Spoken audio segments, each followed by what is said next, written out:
എന്താണ് ഇന്നലത്തെ ഇന്റർവ്യൂ? എന്താവാൻ അവര് ചോദിച്ചതാണെങ്കിൽ മുഴുവൻ കമ്പ്യൂട്ടർ IT റിലേറ്റഡ് ആയിട്ടുള്ള ക്വസ്റ്റ്യൻസ് ആയിരുന്നു. എനിക്കാണെങ്കിൽ അതിന്റെ സർട്ടിഫിക്കറ്റോ അതിനെപ്പറ്റി വലിയ ഗ്രാഹ്യമൊന്നും ഇല്ലല്ലോ. അപ്പൊ ആ ഇന്റർവ്യൂ അങ്ങ് പോയി.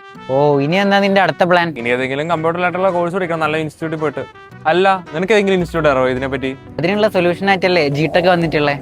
ഈസി ആയിട്ട് ജോലി കിട്ടാവുന്ന കമ്പ്യൂട്ടർ റിലേറ്റഡ് എല്ലാ കോഴ്സുകളും നമ്മുടെ ജിടെക്കിലുണ്ട്. അതിനോടൊപ്പം എല്ലാ സ്കിൽഡ് കോഴ്സ് സർട്ടിഫിക്കറ്റുകളും SAP, മൈക്രോസോഫ്റ്റ്, സോഹോ പോലുള്ള മൾട്ടിപ്പിൾ ഇന്റർനാഷണലി അക്രഡിറ്റഡ് സർട്ടിഫിക്കറ്റിന്റെ ഓതറൈസ്ഡ് പാർട്ട്ണർ. കൂടാതെ ഹൈലി സ്പെഷ്യലൈസ്ഡ് AI കോഴ്സ് പഠിക്കുവാൻ വേണ്ടി ഫ്യൂച്ചറെക്സ് എന്ന എക്സ്ക്ലൂസീവ് പ്ലാറ്റ്ഫോം. 25th ആനിവേഴ്സറിന്റെ ഭാഗമായി ജിസൂം ഫെസ്റ്റിനനുബന്ധിച്ച് എല്ലാ കോഴ്സിനും 25% ആണ് ഓഫർ നൽകി. കൂടാതെ 32 ലക്ഷം സ്റ്റുഡൻസിന് കമ്പ്യൂട്ടർ എഡ്യൂക്കേഷൻ കൊടുത്തിട്ടുള്ള ജിടെക് 2026 ഫെബ്രുവരി 10 25 വർഷം പിന്നിടുകയാണ്. അതിനോടനുബന്ധിച്ച് മോഡേൺ ലോഗോ റിവീലിംഗും മേജർ റീബ്രാൻഡിങ്ങും ഉണ്ടായിരിക്കുന്നതാണ്. അപ്പൊ എത്രയും പെട്ടെന്ന് അടുത്തുള്ള ജിടെക് സന്ദർശിക്കുക. ഒരുപാട് ഓഫറുകളാണ് ഇപ്പൊ ജിടെക് കൊടുക്കുന്നത്.